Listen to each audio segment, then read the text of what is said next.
4 minutes past 2 from the studios of Adabai 8.9 FM. Good afternoon and welcome to today's edition of Race to 2023. My name is Major Daniels, and today on the program we'll be looking at the 2011 presidential elections, 2015, 2019, and then we'll compare some of the factors, some of the dynamics at that time to what is happening presently in 2023.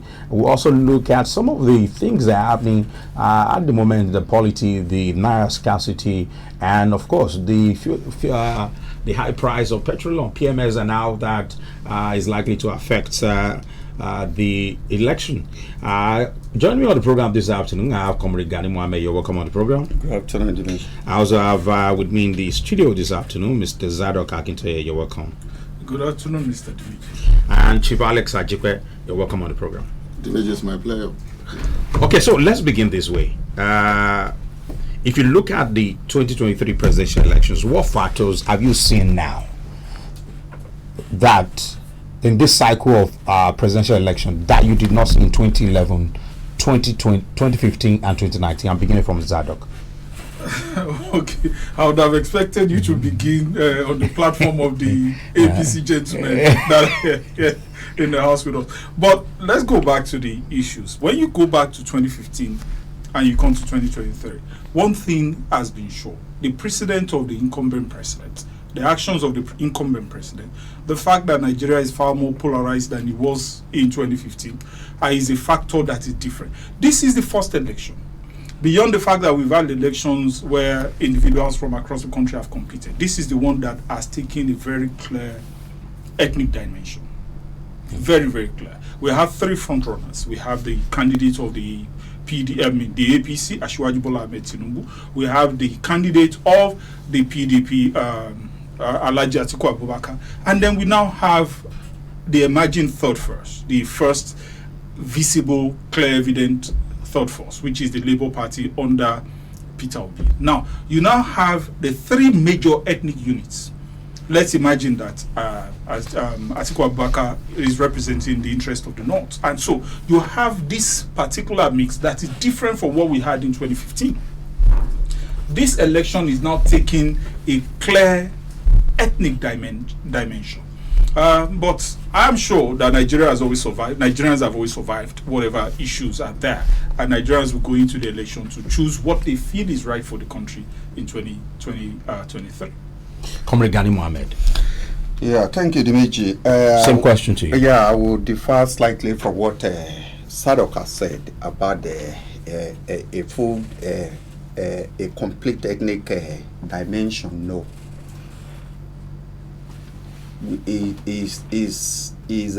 That can be narrow essentially to the Labour Party candidate. That's Peter Obi, because his project is essentially and majorly driven by Igbo. But when you look at Atiku, PDP is an old party in Nigeria, and there is nowhere you go that you not find PDP.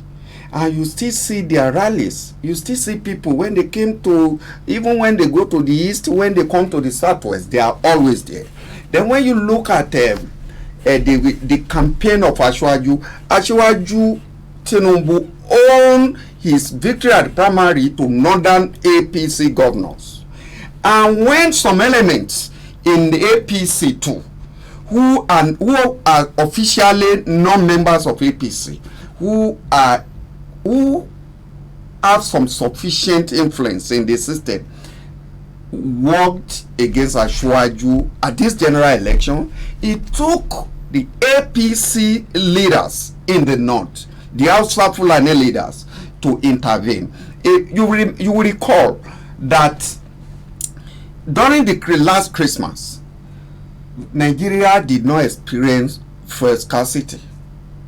It was when we were approaching election, some saboteurs went into the system to sabotage it. It took the likes of Governor El-Rufai of Kaduna and Hausa Fulani governor, who felt the blame of inadequacies in APC government will be transferred to Asiwaju, a Yoruba candidate. But his party he was moving from one media station to another.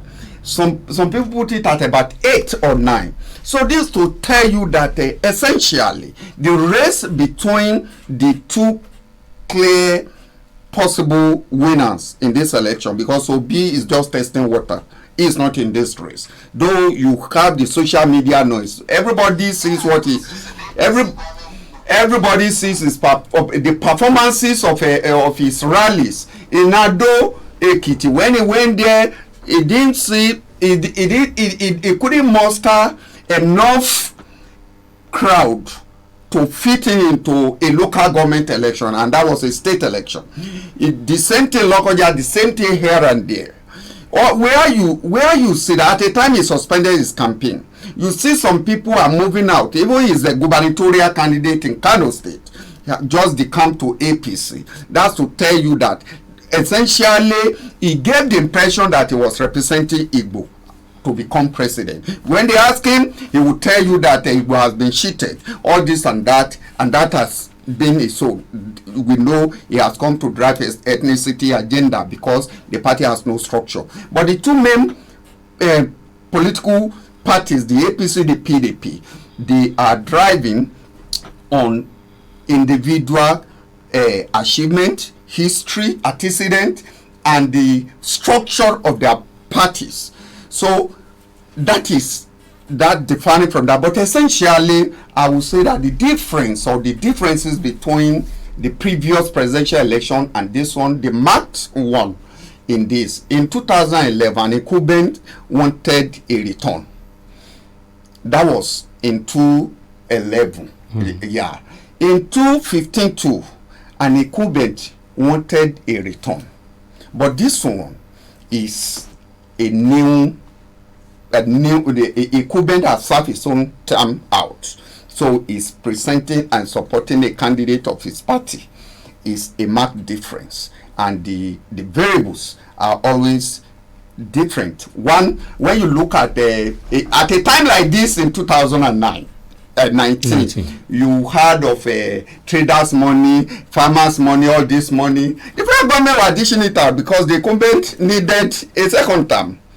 But now, you see, the incumbent wanted to make statement that he's repairing the country, he's fighting corruption. The corruption has been there forever. So he wants to leave a legacy. So they will use the chances of another person. If it were to be his election, I'm too sure there will be no change of currency. The hiccup we are suffering in fuel system, you won't see it. So these are some of the differences that I've been able to observe. Yeah, Chief Alex Ajibe, what dynamics do you see now that were not present in 2011, 2015, and 2019 presidential elections? Well, the two, my very good friends, Zadok and my very good friend, Comrade Gani Mohammed. Of course, I want to align with what they have said, basically. But I want you to understand that there's going to be a lot of youth in this election. The registrations for these elections, they are more. People are more aware of, are more conscious of what is happening in society, unlike before, unlike even 2015. So if you look at the registrations right now, it has almost tripled what we used to have. So, which means that a lot of more educated are more, and even I think about a week ago, we saw a circular that the university students should leave school for this election, which means that they are going to be around in their houses, you know, in order to perform, to also participate in this election. So we are going to see so many of people who have not voted, a new voter who have not voted in a previous election, that are going to vote now. Yes. What about some of them who registered where they school and will not be able to vote? I want to believe that you know, the awareness, the determination to be part of this process will make them stay wherever they have registered. I want to believe that, you know, considerably. And for people who have registered at home, they want to go back, you know, home to actually register and all that. And of course, ethnicity. This, to me, basically, has been the card of the PDP. because when you are fighting from in a terrain which of course you don't have what it takes to compete in that terrain. What do I mean by what it takes? When you're talking about experience, antecedents, qualifications, in all that, then you have to look and click to sentiment. And an average person want to look at it in this form that the northern people, they are more in terms of votes, the voting population of the northern part of this country, they are more. So when they now play the card and said, okay, fine, ethnicity is going to play a role in this election, an average man begin to look at it that even if all the southerners vote for their own candidate in this time, maybe divided between Obi and Tinubu, definitely and Atiku want to everybody want to feel free. Okay, if I know that Atiku is going to win, all the northerners are going to. So for me, that has been the only card that they have been playing, and that is the confidence that they have. So that ethnicity, of course, is more of a card of a PDP than than Obi, than the way Obi is playing the card of ethnicity. So for me, ethnicity is not going to play so much role in this, because we are talking about a national party, an APC, and even a PDP that spread across all the geographical distance of this country. You understand what I'm saying? Just like what Comrade said, a southerner becoming a candidate of APC is as a result of the risk of the northern governors in the APC now. Believing that a Fulani man cannot be a governor, a president for 8 years, and you want to have another Fulani man coming up again to be, you understand? And I know that if they don't want to support a southern president, they would have, it is easier for them to stop Asiwaju Bola Ahmed Tinubu at the primary.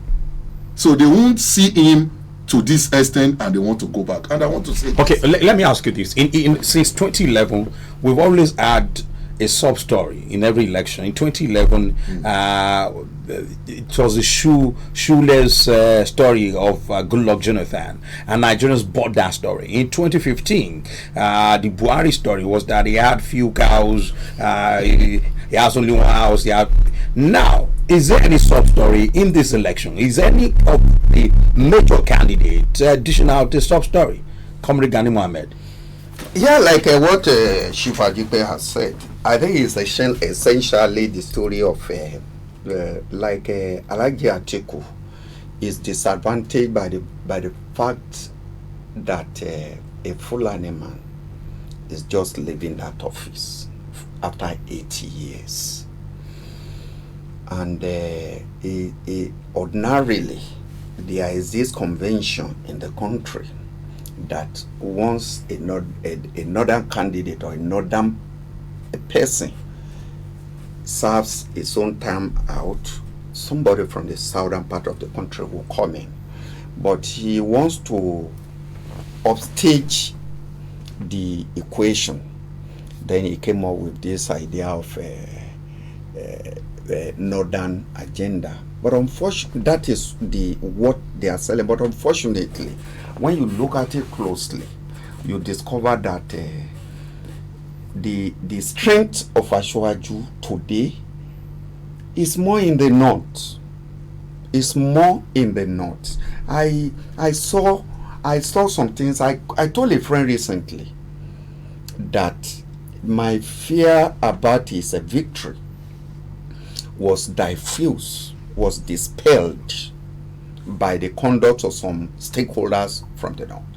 You see, at the election like this, people like Alhaji Tanko Yakasai, he's very old, he's an old horse. He will just tell you how he felt. You remember what he said about Jonathan in 2015? He had no reserve. But today, people like that are keen up behind the Asiwaju. If you look at the campaign of Jonathan in 2015, it was obvious that he was losing.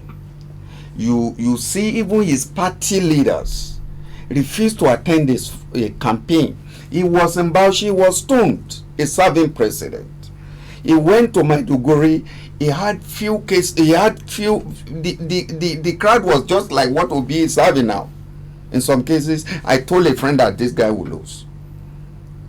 But the card, like the card, I don't have a shoe. I have few cows and whatever. I think who came up with the idea of I am a Fulani man. And some Fulani men. Do you think that is the sub story that is gaining the most traction now? That is for, you see, when you look at the two candidates who are in this race, who are not entertainer or Andrew Liver sort of a thing, you pay for advert. All right. I'm sorry. You'll be discussing the election. Any serious discussion or discourse will be centered around Ashwaju and Atiku. But for the purpose of fulfilling all righteousness, then you discuss Obi, Showore, and all of that in their own category. So, but the two big players, the front runners, the only thing any one of them is selling, which is Atiku. And when you see somebody selling those narratives, you know that is a sheer advertisement of weakness. Ashwaju would tell them that I've done it in Lagos. I'm going to do it for Nigeria.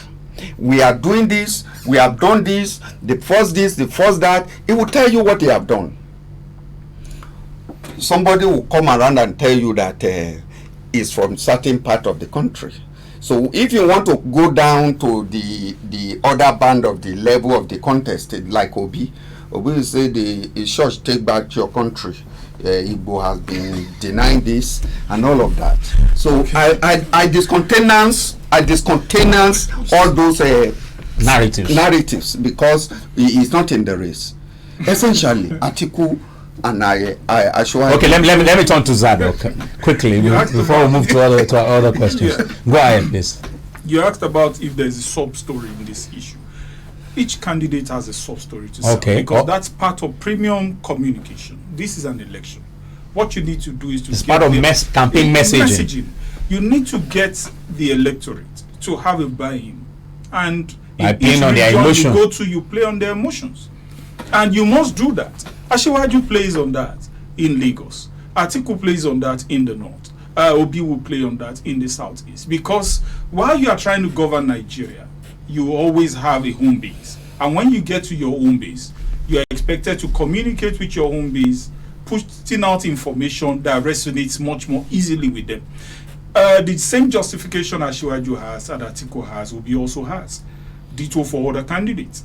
Because, for instance, when you come to a region in Yoruba land, it would be commonsensical for you, though you are campaigning for a national election, to ensure that your communication is bilingual. You use Yoruba, you use English. The reason why you use Yoruba is to sell your story that Omoa, you understand. In the north, you would expect a northern candidate to do that.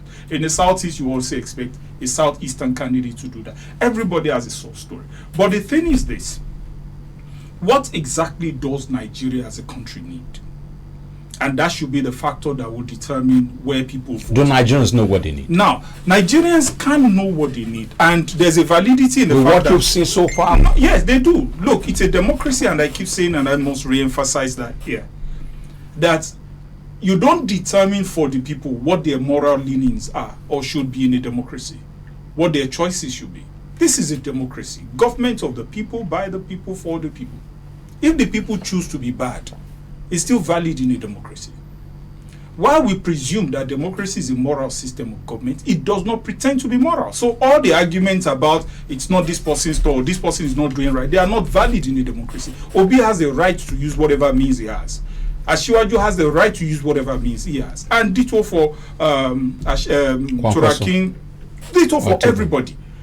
If Atiku is campaigning in the north, which is largely an Hausa-speaking environment, you would expect him to interface or interlace his arguments and conversation with his language. He wants to resonate.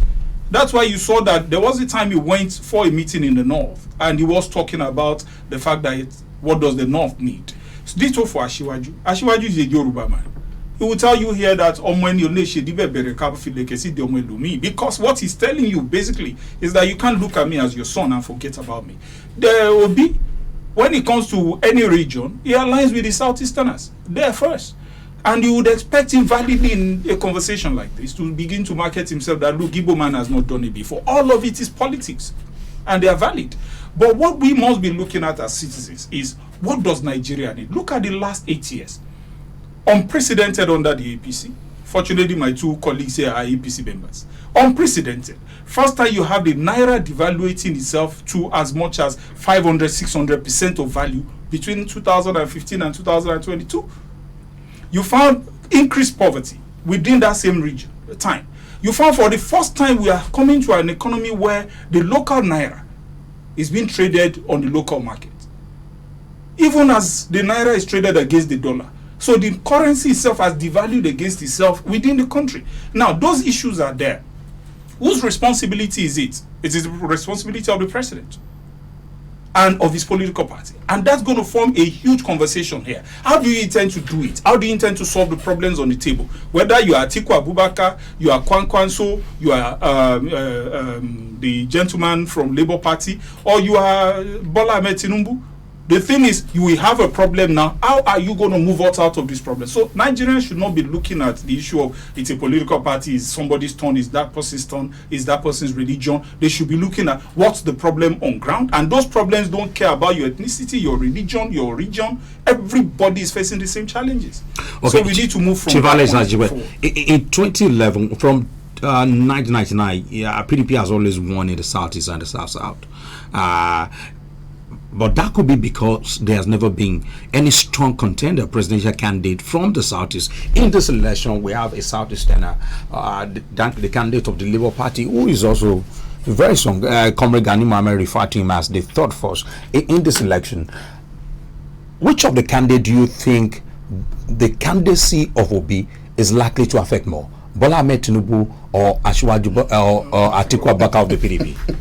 Well, without saying, we know where Peter Obi has always belonged to.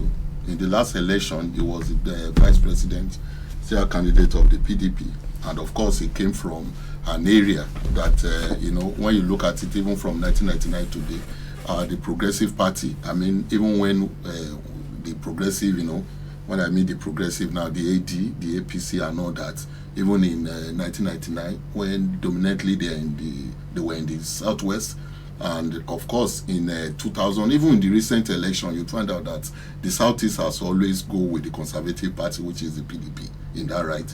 And of course, that has been the base, the major base of the PDP. They've won the Southeast, the South considerably back to back.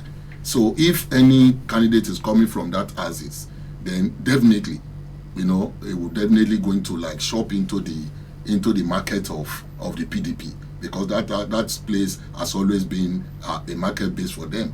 And of course, that's where you have. So you say it's PDP stronghold. Of course, you believe it's going to be taken away from them by Obi? When you look at the area that has been predominantly dominated by the PDP, even more than the northern area, it is the South and the Southeast. PDP has won in the Southeast and the South more than they won in the North. Because if you look at all the time that President Buhari have contested, even under APP, under CPC, he has won, he has maintained over 12 million votes from the North area, which within that period, though PDP won the presidency, but they couldn't be able to win that part of. But if you look at the South and the Southeast, they have won those areas back to back. So if you are looking at this ethnicity, trying to look at it that by the virtue of ethnicity and the sentiment of ethnicity rather, then definitely Obi might want to win Southeast and South. That may not be the case, but if you are looking at it from the context of ethnicity, and those are the area of the PDP. So definitely APC is not having any kind of sleepless night as regards Peter Obi in this election. So the third force is going to eat out of the second force. The second force is the PDP, and the third force is sitting out of the. So it just. How well do you think PDP and APC are likely to do in the South? Is why I'm asking you that. The PDP has its running mate, from the South.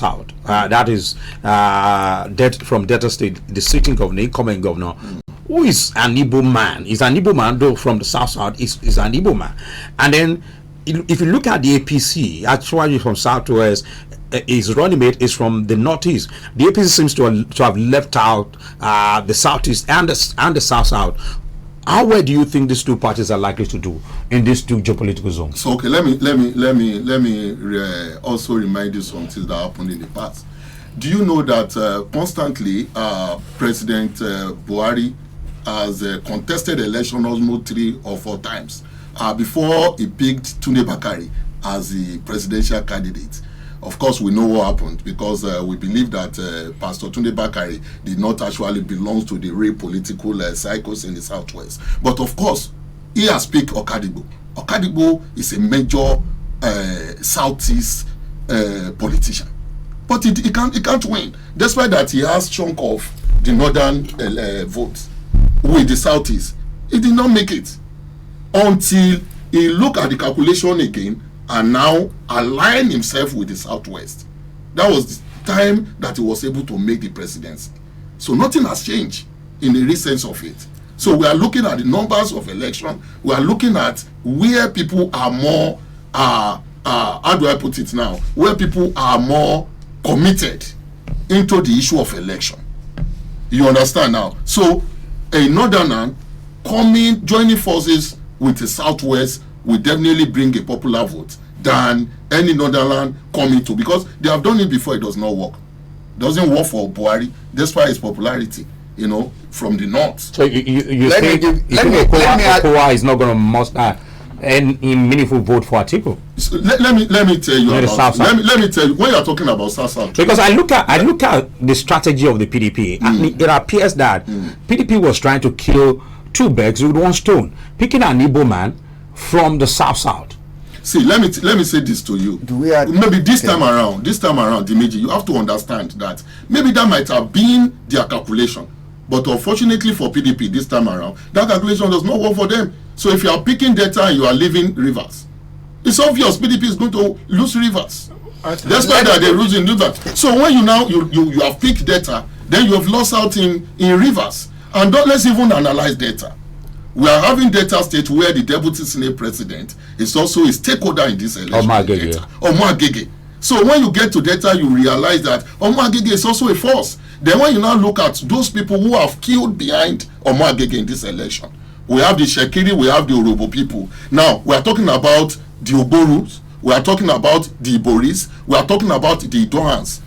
You understand? These are the former governors as far as Delta State is concerned. Where are they today? They are with Omar Agege, publicly campaigning for him. So when you are even talking about the Delta State, not to even look at Rivers, we are talking about that even PDP cannot win Delta the way it is. Forget about picking an Ikubet governor. Let me add from here with statistic. In 2015, in 2015, when the field was a bit in favor of PDP, APC in Anambra State scored just 17,000 against 0.6 million that PDP had. When you move to Abia, APC has just 13,000 against 300 and almost 400,000 that PDP has. When you move to places like Delta that we are talking about, APC has 48,000 against 1.2 million that PDP has. Any interruption in this place is a favor for PDP, for APC. In fact, I am a member of a publicity and media and publicity of Ashwaju campaign at national level, and we do strategy there. We agree that we must design our system to sustain Obi in the race. These are our internal workings. We agree to design our communications to sustain Obi in the race. That if Obi gets out of that race, it's a peril for us in APC. We in some light environment. When we discuss it, we say PDP is a head office, while LP is a branch office. And this time around, they want to share votes. When they were together, APC beat them. Now they are coming together. The Southeast you have mentioned is traditional home of PDP. Even APC will not go to Southeast to look for 25%. We have never gone there to look for 25%. If Buhari got in 3 states in 2019. 2019, 3 states in the Southeast. That is an incumbent president. I'm sorry. That's an incumbent president. 25%. He didn't win any. That's an incumbent president for himself. With resources, with everything, he went there and mustered just 25% of the vote cast, not the entire registered voters. It tells you that it is A1, A grade for APC. But now we have somebody going there to go and share it with PDP at 50-50. It's good for us. May God sustain Obi in the let's turn to Zado. Quickly, Zado. Oftentimes we make a mistake with data, and that is that we assume data. There are no single factors that determine the outcome of an election. For instance, let me punch the arguments of my two colleagues here.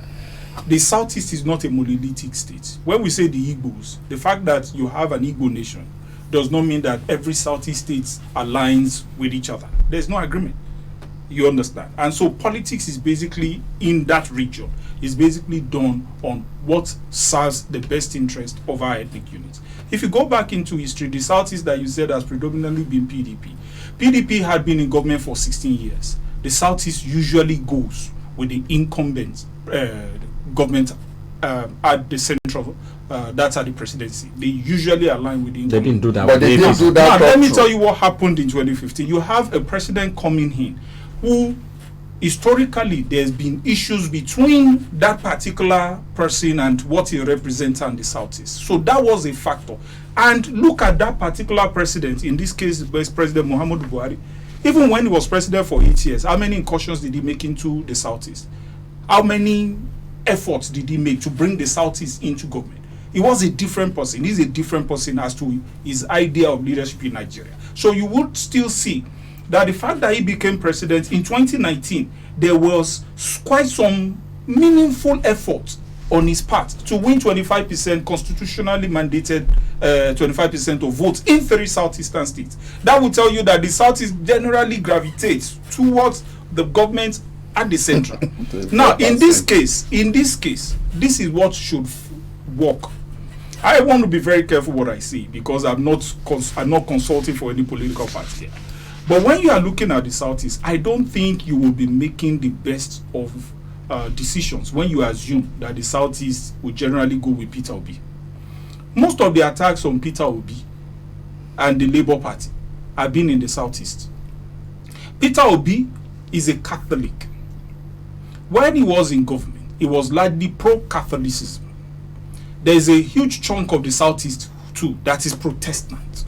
So those are factors. I'm just using one data to tell you that when you assume that the Southeast will go in one, it doesn't work that way. What will matter is for each candidate how well you engage the stakeholders within that region. Not how well you, not because Obi is. I will tell you for free, Obi may win in the mark what I said. Obi may win in the Southeast, but he's not going to win this with a landslide. The Southeast has never. If you look at, I served in Igbo land. It's a very independent place where ethnicity, independence of community is far, far, far more than the general sentiments that we are Igbos. The autonomy community. The autonomous nature of each community. So when you say that the Southeast will go, with respect to Atiku Abubakar went Southeast because the alignment between the Northwest and the Southwest was such that he didn't have anybody that would have been an option for him in 2015 or 2019 from the Southeast. I mean, from the Southwest. Who would have campaigned against Asiwaju Bola Ahmed Tinubu at that time? Who would have been able to come from the Southwest to form a tangible political alliance to give anybody presidency. So he had no options. The only option he had was to go to the Southeast. And in the Southeast, he looked for somebody that could work with him. Somebody that has some level of balanced track record. That's where he got Obi from. Obi left the party. Atiku could never make the mistake of going Southeast. That's why he came South-South. He came to where he's testing another region. Because the candidacy has now changed. Though the alliance is expected to be between the Northwest and the Southwest. But it has changed in that the person contesting is a Southwesterner. Atiku is a Northeasterner. So he has something to bargain in the North to favor him. If you look at his campaign, he's not really engaging in the southern part of Nigeria as much as you would expect. Because there's a sure bank.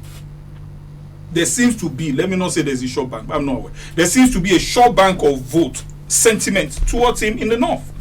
So anybody going into this election must not underestimate even little information. Don't let us assume.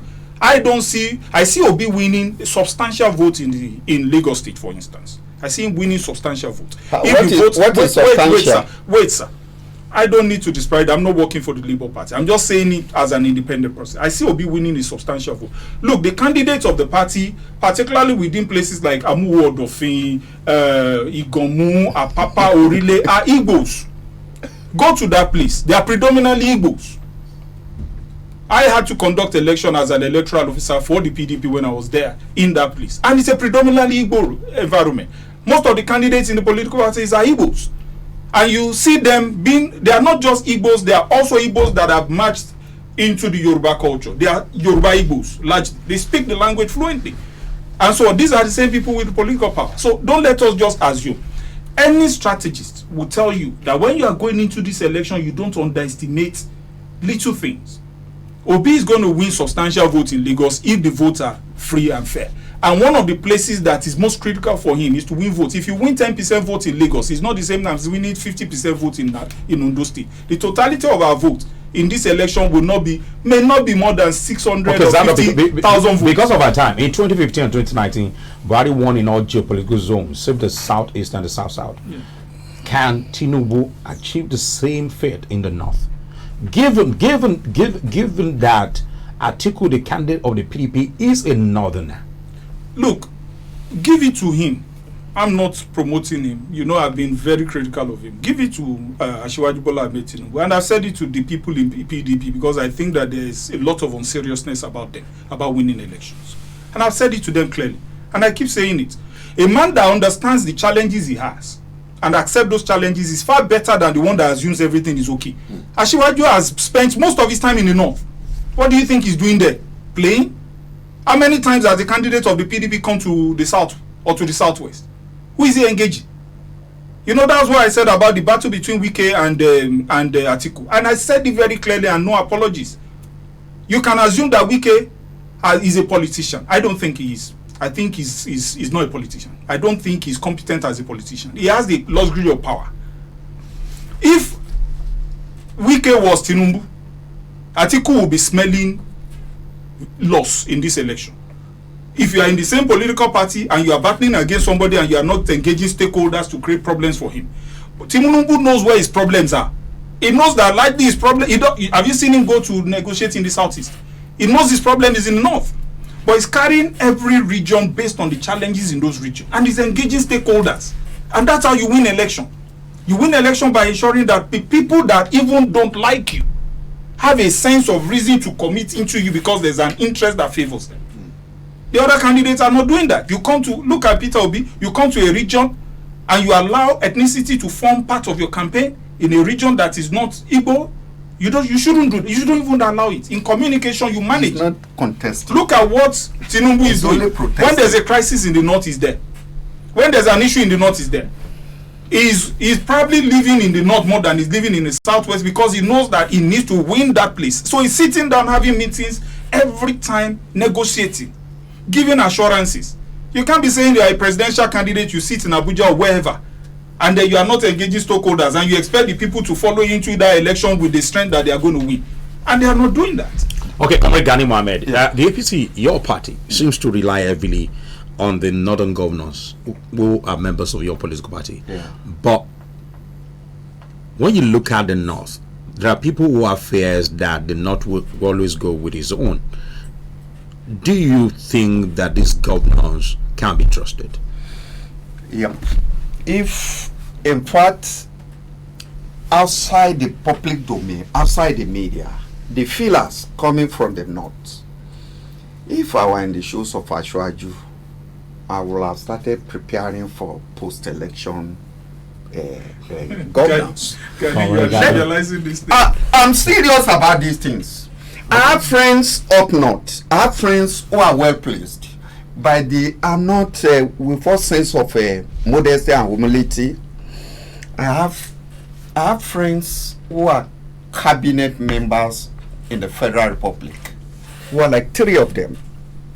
That when if Northerners, Fulani, one is Fulani, one of them is Fulani. That if I place a telephone call on them, they see my missed call, they will call back. That's the level of our relationship. What we get from these people, the night during the primary election, the night when I heard that some group had adopted the Senate president, I called a friend who was and is still a serving minister of Federal Republic that, Alhaji, but you have done this to us. He said, this is not their decision, that it won't stand. This person is not a governor. It's not a governor, it's a minister. He said, this is not our stand, and this will not stand. I said, but they have announced Lawal, the Senate president. He said, Abdul Ghani, please, this will not stand. Because he said decision is that Ashwaju should emerge. Ashwaju should be the next president. That this decision has been taken for a long time. That Buhari will not even tell us this.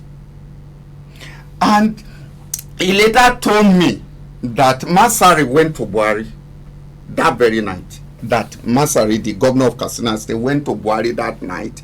That people must not hear that we betray Ashwaju. That people must not hear that we betray Ashwaju. And apart from those personal engagements, what we see these days speaks to that so loud that the northern governors are there. In fact, at a time, some people were calling Ganduje PA to Ashwaju. El Rufai wouldn't have been going from one radio station to the other, from television station to the other, drumming the same support. And we in our national campaign council, this is a director in one of our departments there. I mean, Shifajipe is a director there. We engage across the country. You see the level. There are things that we cannot be saying here because it's these are privileged information that we cannot be disclosing in the public space. But the fact is that I can assure you that if this level of commitment from the governors, they are putting their resources. You see, some respite we get in the fuel sector. The scarcity of fuel, there is a respite. It was made possible by northern governors, and it was targeted at Ashwaju.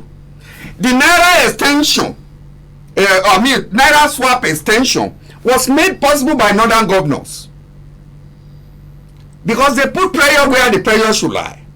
They confronted individuals that were suspected to be behind this scarcity.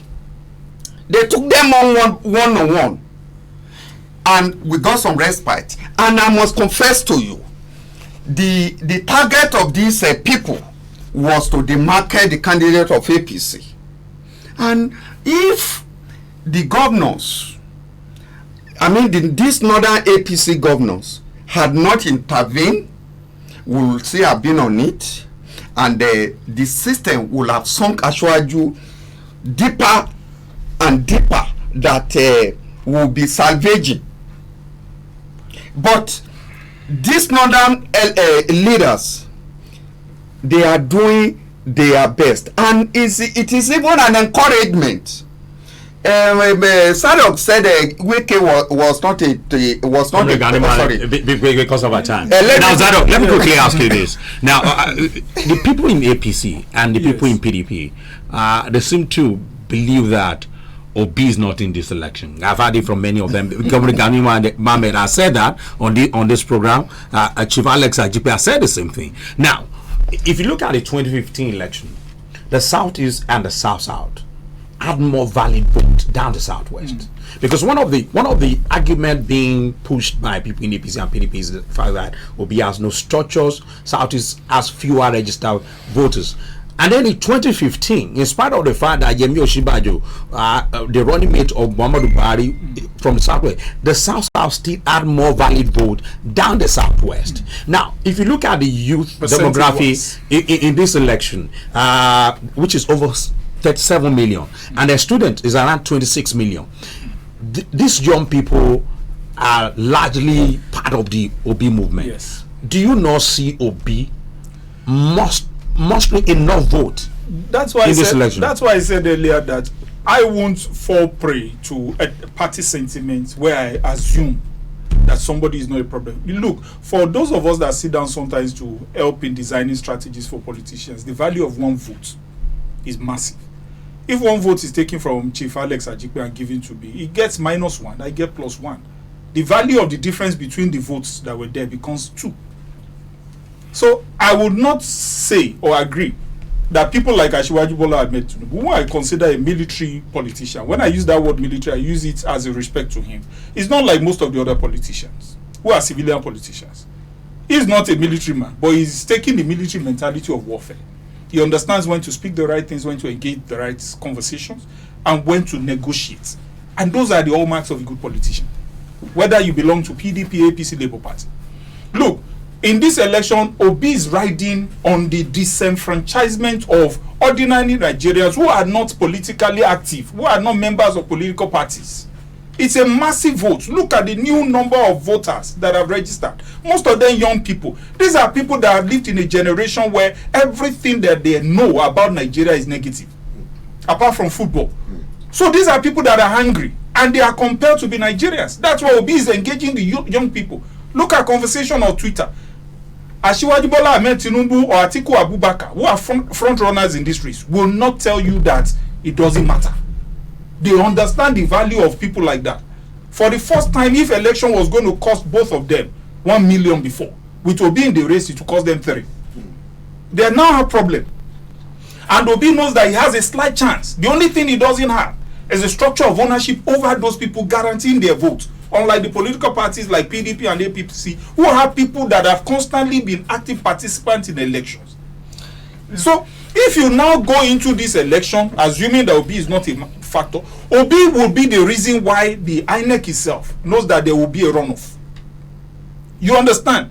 Because if for the first time we are having, somebody told me, he said, look, this race between these people, for the first time, the people that are dissatisfied in Nigeria, that don't go out to vote because they think it's a choice between the devil and the deep blue sea, now think that there's an option, there's a possibility. That possibility, I will tell you for free, that Tinubu, Bola Tinubu, or Atiku Abubakar, and Obi has led in all the polls. Oh, they will not take it for granted. So what you must do in this case, if I was strategizing for them, is to ensure as much. Let's leave that one. Just a minute.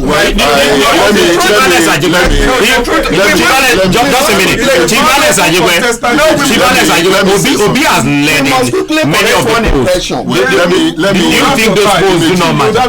Dimeji, let me say this. Of course, I know that politicians are incurable optimists. We have to take it. We politicians, But of course, I want to be a little bit different from what Comrade said. You understand?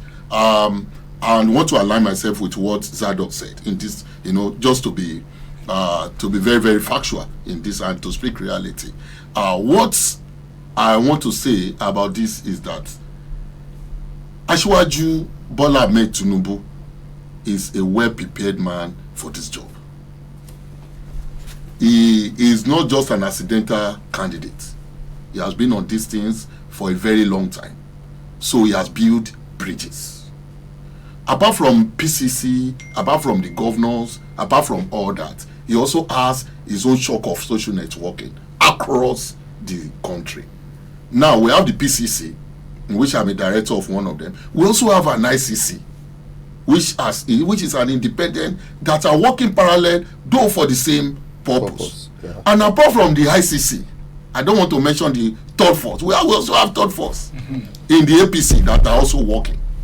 But of course, the only hope and the luck we have in this election, we must say the reality, is because you cannot just come 6 months into an election to win a presidency in Nigeria and say you want to stay true at the first time. It's not easy. Yeah. So the issue of the structure, if not for structure, because out of 136,000 units, Obi only has agent in 40,000, according to the statistics of INEC. If not for that, see, some people don't want to listen to you.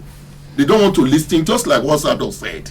For everything that they have heard, we are talking about from 1999. Let's even take 1999.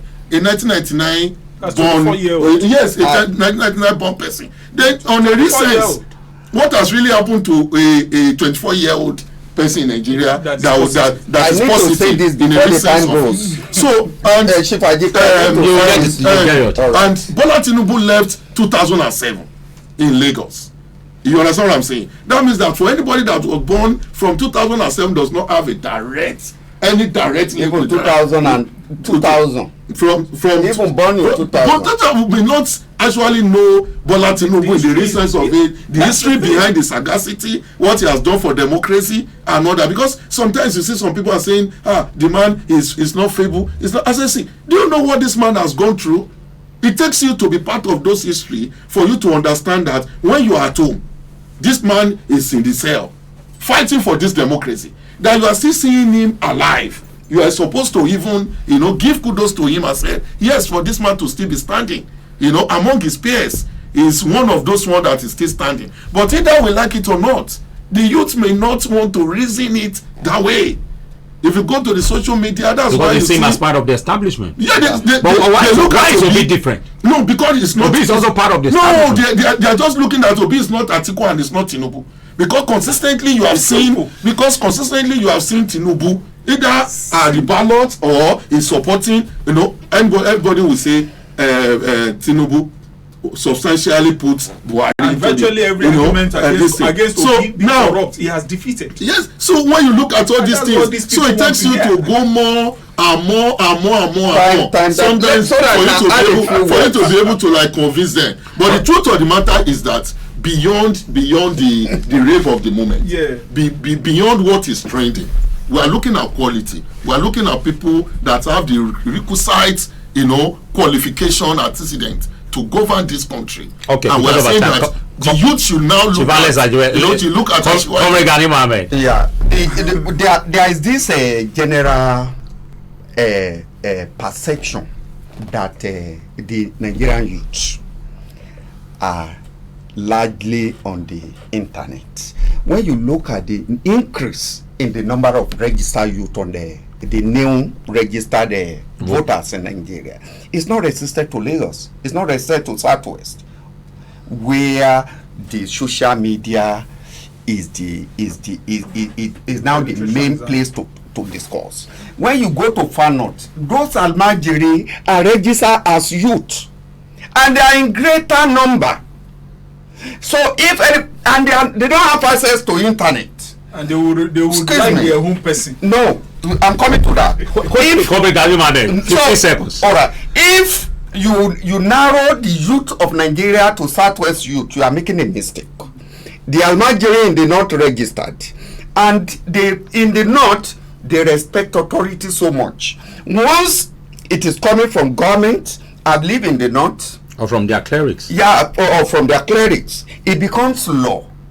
It is not about whether it is their ethnic person or not ethnic time is fast, man. Let me thank you, Comrade Gamini Mohammed, for coming. Chief Alex Ajibwe, thank you. Mrs. Zadok Agitoye, thank you very much for coming on today's edition of Race to 2023. My name is Major Daniels, and this is where we end it today. Good afternoon.